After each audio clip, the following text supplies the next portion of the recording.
Ladies and gentlemen, welcome in to a quick version of the state of recruiting because he has done it. Deion has done it again. Cormani McClain, number one cornerback in the class of 2023, pretty much consensus at this point, has made things official. He is off to Boulder, Colorado to play for Deion Sanders and the Colorado Buffaloes. A sentence, an official statement that few of us thought was even possible 6+ weeks ago ahead of the early signing day comes full circle and into fruition on the traditional signing day, February 1st, 2023. Cormani McClain has faxed in that national letter of intent to play for Coach Prime and Colorado. And this is just the dust has settled on this reaction because he flipped his verbal commitment from Miami to Colorado earlier in the offseason. But the fact that it's official now, after all of the fiasco surrounding December signing period and whether or not he was to sign with the Miami Hurricanes, green and orange cake at the podium at Lakeland High School and all, with all of that, this official signature feels like it has a lot more weight than your conventional verbal commitment making things official with the school that he had long been pledged to. Cormani, of course, took that official visit out to Colorado just ahead of flipping the verbal commitment. He spent time in the snow. He spent time, of course, with Deion, with Travis Hunter, with the whole crew out there in Boulder. And now he will join them for good in the coming months. And this is historic. This is a landmark moment for Deion Sanders, who has been hired for, I don't know, less than 2 months. And he's already done something that hasn't been done in recruiting in over a decade. Did you guys hear that? Deion's been on the job, let's call it 10 weeks. And he's already accomplished something in recruiting that has not been done in over 10 years. That is signing the number one cornerback in consecutive recruiting classes. Of course, the class of 2022 featured some guy named Travis Hunter, who has since followed him to Colorado. And now Cormani McClain pairs with Hunter in the class of 23. The last program to sign, and this is according to composite rankings, right? So an average of the main recruiting outlets. Via the composite, the last program to do this was none other than Deion's Aflac commercial partner, Nick Saban, signing the number one corner in the class of 2009 and 2010. And if you want to take a trip down memory lane for just one moment, those two cornerbacks are Dre Kirkpatrick and D. Milliner in 2009, 2010, respectively. Again, according to the composite, that is the last time a school has signed the consecutive number one ranked cornerback recruits in the country.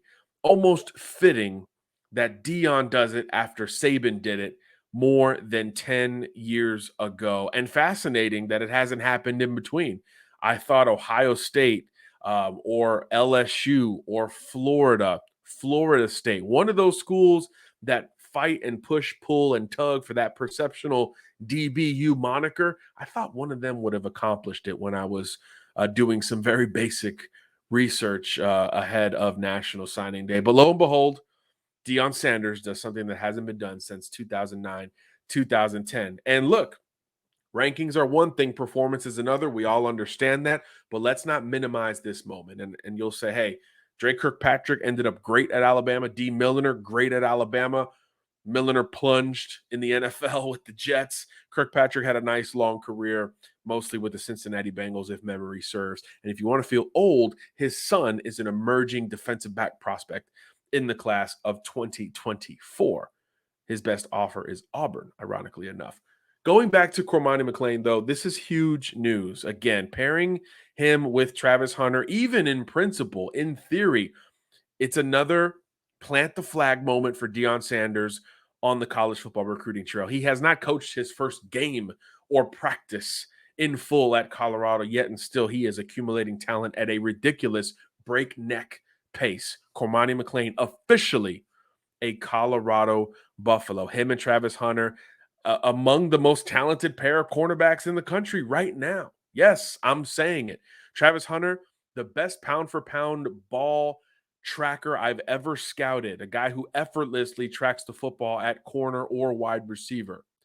Cormani McClain, as lengthy and rangy a corner, a boundary corner that we've seen, a transition from wide receiver to corner just a couple of years ago. And more than 20 interceptions have followed at a very high level in Central Florida, where all he did as a senior was lead his defense at Lakeland High School to an undefeated state title run. Drama aside, Cormani McClain is an elite football player who has a chance to be a great cornerback at the next level. And I know the Pac 12 is great. Let's say that we know the quarterback play. My goodness, just off the top of your head, name starting quarterbacks in the Pac 12. Bo Nix, Michael Penix, DJ Uiagalelei, Cam Rising. Hello, the reigning Heisman winner, Caleb Williams, Jaden DeLaura, Drew Pines coming over from Notre Dame to Arizona State. The arms in the Pac 12 are loaded. What do you got to do if you're building something to combat that? Bring in great secondary talent. And in a very short sample, Deion Sanders has done about as good a job at the top as Nick Saban had early in his Alabama tenure. Just fascinating stuff to see all of this unravel. Let's appreciate it while it's happening. And of course, wait to see how Cormani McClain, the newest Colorado Buffalo, assimilates to college football. We've got a great long breakdown of Cormani McClain on the CFB Nation YouTube page with Brian Driscoll and myself. Please check it out and follow, like, subscribe, share, post on the CFB Nation platform, all free on YouTube or wherever you consume your college football content. But February 1st, 2023, big and banner day for Deion Sanders, snagging the number one cornerback in the country officially in Cormani McClain. Until next time, folks, follow CFB Nation and the state of recruiting. God bless. Garcia out.